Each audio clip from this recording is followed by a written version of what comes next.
Olá pessoas, tudo bem? Tenho certeza que sim. Hoje aqui nós faremos uma pequena palestra, mas hoje esta palestra é para os pais. Na verdade, de certo modo, um tanto mais especial para você que é pai. Bom, quem não me conhece, o meu nome é Alan Christian. Eu venho falado em vários de meus vídeos. Aliás, nós temos um trabalho, eu possuo um trabalho que já vem sendo desenvolvido há muitos anos, tanto no Brasil quanto no mundo. E uma das figuras especulares da qual eu sempre exponho, sempre comento, é o nosso ilustríssimo médico psiquiatra Augusto Cury. E Augusto Cury, o qual já comentei inclusive algumas de suas obras, alguns dos livros dele que eu lera, fiz alguns comentários, algumas reflexões, mas hoje eu quero atinar para uma frase contida em um dos livros dele, que ele também já comentou em algumas das palestras dele. É uma frase aparentemente muito simples, mas pouquíssima, em sua aplicabilidade, a compreensão desta frase, costumeiramente eu não tenho observado que ela vem sendo compreendida. Embora Augusto Cury a tenha falado, eu sempre tenho comentado, mas ela de fato parece que na aplicação dela fica um tanto distante a compreensão desta frase. Eu sempre digo, está na minha page de Facebook, primeiramente eu sou pai de Joana de Ângeles, e aqui hoje quero falar voltado para você que também é pai. Augusto Cury nos diz que bons pais ensinam os filhos, ótimos pais ensinam-os a pensar. Então observe bem o que Augusto Cury diz. Bons pais ensinam os filhos, ótimos pais ensinam-os a pensar. Ou seja, nós temos uma cultura ainda bastante, de modo predominante, ainda compreendendo que a punição seria um mecanismo de educação. Embora Augusto Cury tenha esta fala voltada, como educador, voltada para as crianças, na verdade o conceito é aplicável para todos os indivíduos, todas as pessoas de todas as idades. Aliás, diga-se de passagem que é um dos trabalhos que eu venho desenvolvendo há muitos anos, que é o trabalhar com o desenvolvimento humano, e por conta disso nós desenvolvemos a aplicabilidade prática deste conceito. Mas hoje aqui, falando diretamente com o pai, eu transportarei este conceito e destrincharei um pouco deste conceito na aplicabilidade da relação pai e filho. E a primeira questão que nós começamos baseando nesta frase de Augusto Cury é o seguinte: se bons pais ensinam os filhos e ótimos pais ensinam os filhos a pensarem, bom, a primeira pergunta que nós fazemos é: como ensinar a pensar? Mas aí, aliás, o que é pensar? Ou seja, nós já começamos a pensar o que é pensar. Se ensinar, se ótimos pais ensinam os filhos a pensarem, a gente, antes de perguntar como ensinar a pensar, nós precisamos perguntar o que é pensar. Ou seja, como nós vamos ensinar algo que nós ainda não estamos sabendo muito bem do que se trata? O que é pensar? Bom, de modo muito simples, nós imaginamos que pensar é imaginar. Pensar é realizar algum tipo de ação mental. Mas pensar aqui está sendo colocado de modo muito mais amplo. Pensar é avaliar, mais do que uma ação cognitiva, é uma ação cognitiva de modo eficiente, uma ação cognitiva que leva-nos a um bom resultado, uma ação cognitiva que nos gera algum benefício direto para nós e para o que em nosso entorno está. Pensar é uma ação mental que deve promover o ser humano. Porque se o pensamento não tiver a característica de promover o ser humano, qual a utilidade deste pensamento? E é isso que nós começamos a refletir. Pensar não é uma ação intelectual apenas. Pensar não é uma ação mental sem maiores planejamentos. Embora, obviamente, Augusto Cury, muito melhor do que eu, explicaria estes conceitos, mas na era da informação, na era da movimentação, na era da tecnologia, muitos não estão dispostos para lerem, muitos não estão possuindo tempo para lerem os maravilhosos livros de Augusto Cury. E nós aqui então hoje estamos encontrando um modo mais eficiente, em apenas uma pequena palestra, extrair o que há de melhor nesta ideia, extrair o que há de melhor nestes conceitos, de modo que ele nos seja aplicáveis. Então, o que é pensar? A primeira pergunta que nós começamos a fazer é: o que é pensar? E o pensar, nós já estamos dizendo que é uma ação mental que deve promover o pensamento. Então nós começamos, pelo método dedutivo, a compreender que ótimos pais só serão ótimos pais se começarem a se autoeducar, se começarem a desenvolver o próprio pensamento. Eu volta e meia tenho dito em meus vídeos que nosso propósito aqui não é falar o que todo mundo já está dizendo. É ficar falando, você tem que fazer isso com o filho, tem que ter aquilo, tem que ter aquilo. Então, mas ter como? Como eu posso educar se antes eu não sou o educador? Como eu posso realizar uma educação de excelência se eu não sou um educador por excelência? Então, antes de propormos a serem bons pais, ou seja, a realizar algo de bom para os nossos filhos, temos de realizar algo para nós mesmos. Precisamos desenvolver-nos como seres humanos. Precisamos desenvolver-nos como educadores de excelência, para que só depois disso tenhamos condições de ser um pai de excelência. Um pai em excelência. E aqui nós começamos então a perceber que neste meu processo eu tenho vários modos de desenvolver isso. O primeiro é simplesmente estudando, aprendendo.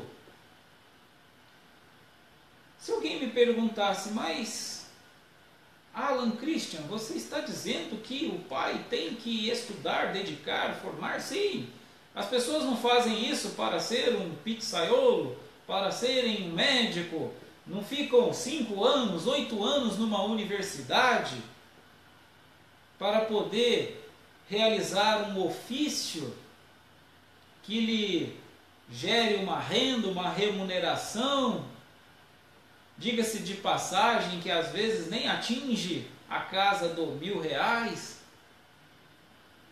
Nós nos desenvolvemos tanto de modo técnico para realizarmos os nossos propósitos enquanto trabalhadores profissionais. E por que para ser um pai eu não preciso fazer nada? não preciso fazer nenhuma universidade, nenhum curso, não preciso assistir palestras. Eu assisto palestra para vender o meu produto na empresa que eu trabalho. Eu assisto palestra para aprender a desenvolver melhor as minhas petições judiciais. Eu estudo bastante para eu desenvolver melhor as minhas aulas no colégio que eu leciono. E por que para ser pai eu não preciso fazer nada? Então a primeira coisa que nós começamos a compreender é que eu preciso elaborar um projeto de pai. Eu preciso elaborar um projeto para eu mesmo. Que se eu já sou pai, eu posso elaborar este projeto enquanto não sou pai. Eu disse que eu sou pai de Joana de Ângeles. E aqui, como eu sempre tenho dito, meu propósito é falar com propriedade, com conhecimento de causa.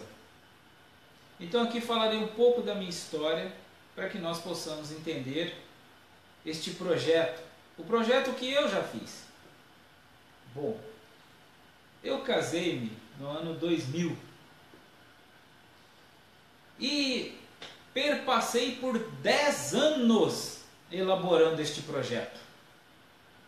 Durante 10 anos eu elaborei um projeto de ser pai. Ainda relativamente jovem quando casei, mas já naquela época ciente de que eu só poderia ser um bom pai se eu me preparasse para tal.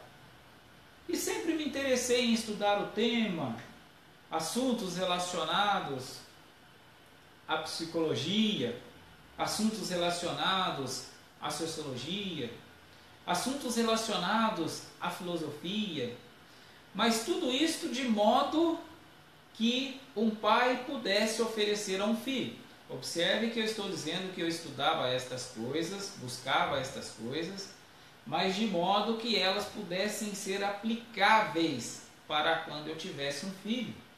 Não era algo só para mim, para as minhas realizações profissionais. Era algo que poderia ser prático para quando eu fosse pai. E depois de 10 anos neste meu planejamento, eu comecei a chegar à conclusão de que eu apenas poderia me tornar um bom pai. Que para eu tornar-me excelente pai, eu precisaria ser pai. Porque até então eu possuía todo o arcabouço teórico, científico, filosófico para ser um bom pai. Mas não possuía a prática, o que me geraria excelência na paternidade. Depois de 10 anos, decidi pelo primeiro filho. E aí veio Joana de Ângeles. E neste projeto, então, de ser um ótimo pai, quando Joana de Ângeles nascera, eu já sabia que o método punitivo era completamente dispensável. Na verdade, mais do que isso, indevido, se eu tivesse o propósito de ser um excelente pai. Então eu não tinha o propósito de ser um bom pai, eu tinha o propósito de ser um excelente pai. Então o método punitivo, seja ele de que modo for, principalmente no tocante a algum ato físico, não só estava completamente descartado, como ele sempre fora completamente desprezado. E que o pensar, o ensinar o pensar, era a minha persistência enquanto educador, enquanto pai. E aí, eu quero aqui agora contar uma pequena situação para que nós tenhamos melhores condições de entender a ideia aqui apresentada. Eu disse que depois de 10 anos veio Joana de Ângeles nascera, ainda bebê, realizando todos os cuidados que eu pude Aliás, diga-se de passagem que na maternidade eu quem realizei o primeiro banho. Ou seja, eu buscava compreender.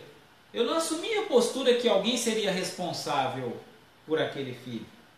Eu assumia a postura de que eu, pai, era naturalmente o principal responsável.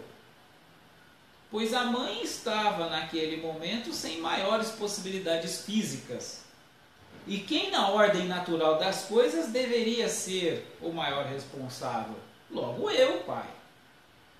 Então eu procurei, durante o período gestacional, durante o período pré-natalidade, a entender, a estudar como seria este processo, como que daria banho, como que poderia ser cuidado. E aí vem a bendita tecnologia nos auxiliando, os vídeos, os sites, as revistas, as publicações. Talvez se alguém achar isso um tanto incomum, claro que é um tanto incomum.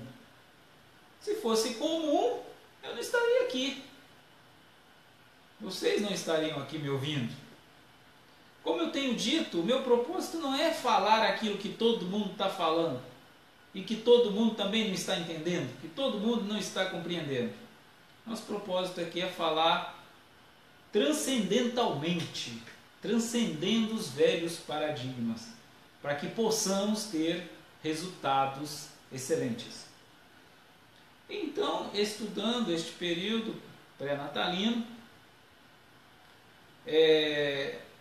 pude preparar-me da melhor maneira possível para receber Joana de Ângeles.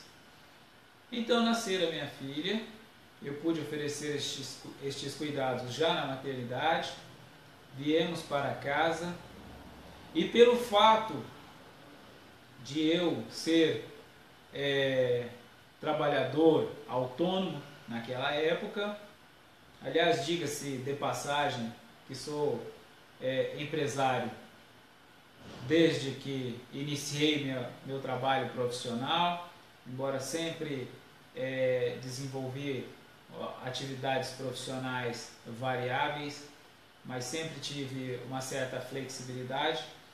Então, naquele momento, eu pude ficar mais presente com Joana de Ângeles, com a família, porque o trabalho eu já havia realizado dentro daquele planejamento que eu mencionei que perpassaram 10 anos, estava sendo planejado também o momento que eu pudesse cuidar de quando pai eu me tornasse.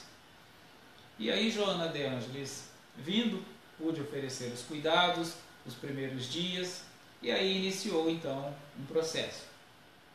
Que o objetivo não é contar em suas minúcias, não é relatar em suas minúcias, mas dizer que eu sempre estava me preparando, constantemente me preparando para ser um pai de excelência. E atinando um pouco a frase do excelentíssimo educador Augusto Cury, onde ele diz que bons pais ensinam os filhos e ótimos pais ensinam-os a pensar, eu vou pegar uma situação que ocorrera esta semana para ilustrar a aplicabilidade deste pensamento e o quanto eu tenho obtido êxito neste processo educacional. Eu digo aqui que Joana de Ângeles é a filha perfeita. Joana de Ângeles tem tido uma relação comigo da qual eu sequer já necessitei levantar a voz para ela nestes quase 7 anos de idade.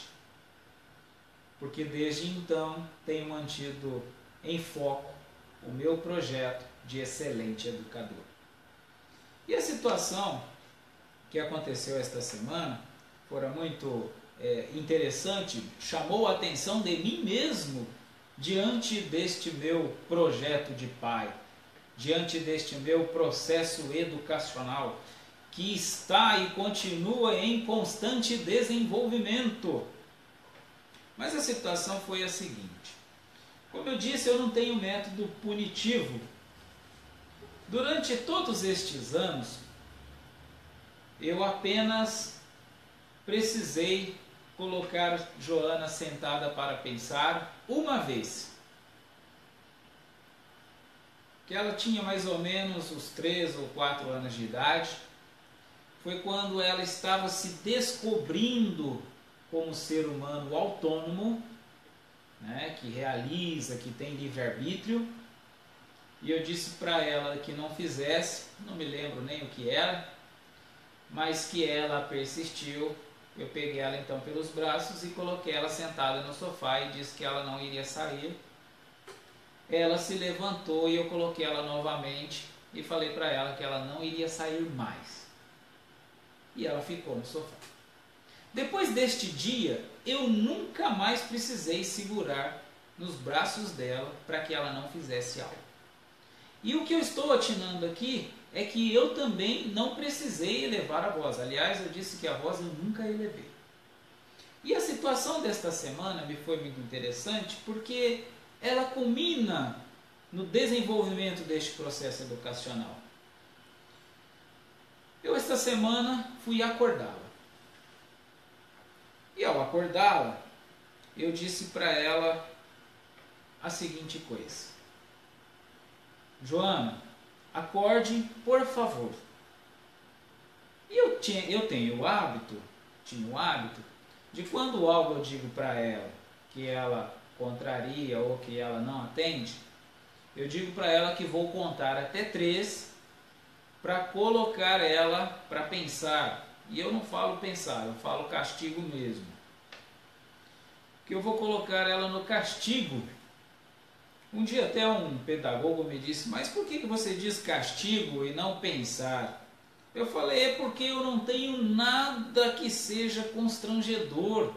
A única coisa constrangedora que eu tenho para apresentar para ela é o ameaçar de um castigo. O resto tudo é love e paz o tempo todo. Então eu preciso ter alguma coisa que mostre uma outra face de um processo educacional para ela enquanto sujeito social. Porque eu sou pai, mas a sociedade não será pai dela. Então ela precisa, pelo pai, entender que existe um outro viés.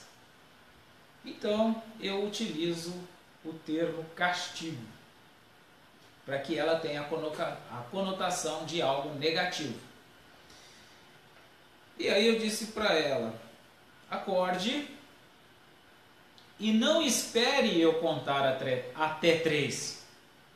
Então observe que outras vezes eu já ao ir chamá-la para acordar, que ela não é muito boa para acordar, até porque ainda tem quase 7 anos, e algumas vezes que eu fui acordá-la, eu disse a ela que eu contei para ela, né, para que ela levantasse, que eu contaria até 3 e cheguei a contar.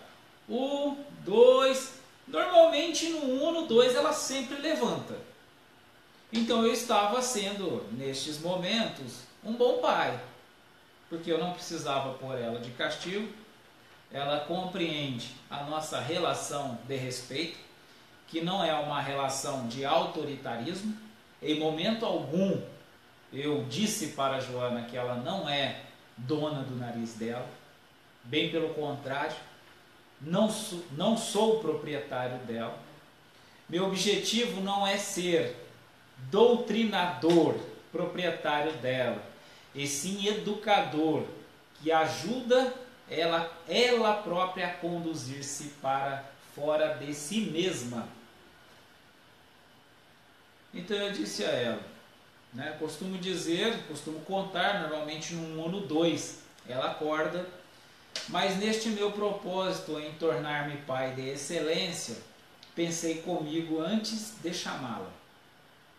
Ao invés de eu acordar, chamar ela, pedir para ela levantar uma vez, ela não atender, eu dizer que vou contar até 3, né, eu contar até 3, já de imediato, eu vou pedir para ela, de modo sereno, de modo afetivo, não espere eu contar até 3.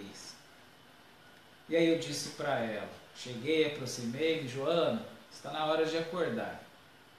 Aí ela deu um sinal que me ouviu. Aí eu disse: não espere mais eu contar até 3. Mostre que você tem disciplina e é responsável. Ela levantou-se e eu ainda pude parabenizá-la por sequer eu ter precisado contar até 3. Eu percebi então neste momento que eu estava ensinando a Joana a pensar. Eu estava ensinando Joana de Ângeles a pensar por ela mesma.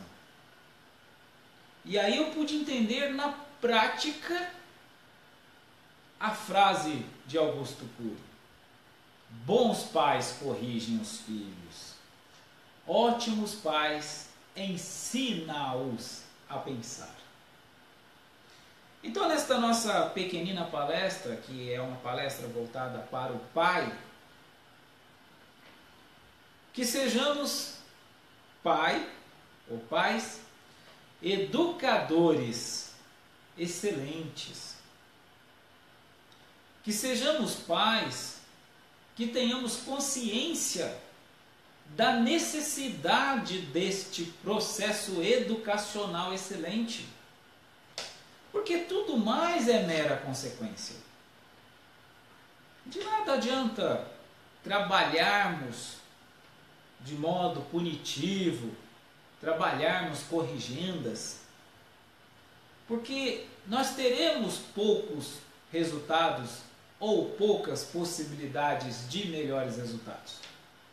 E é tão muito simples ensinar a pensar, é tão muito prazeroso ensinar a pensar. Como eu disse, minha relação com Joana de Ângeles é ótima, é maravilhosa. A levo na escola diariamente, com todo prazer, alegremente. Ela entra para o colégio alegremente. Nós temos uma relação perfeita, da qual eu nunca precisei exceder o tom de voz. Porque eu, educador, proposto educador, estabeleci para nós uma relação de pleno respeito. Uma relação mútua de confiança. Eu confio nela e ela confia em mim. Então, que sejamos os educadores confiáveis. Busquemos a nossa excelência. Embora aqui eu citei Augusto Cury, e poderia citar tantos outros bons educadores, mas aqui eu quero atinar para o aspecto de que cada um de nós tem dentro de si mesmo este educador excelente. Desde que permita-se ser este educador. Desde que desvencilhe-se dos velhos paradigmas. Desde que busque dentro de si próprio este educador excelente. Bom, esta é a nossa pequenina palestra com o tema Pai. Quem tiver alguma pergunta, alguma dúvida, ou quiser acrescentar algo, encontro-me em completa disposição. Até mais, tudo de bom para todos nós.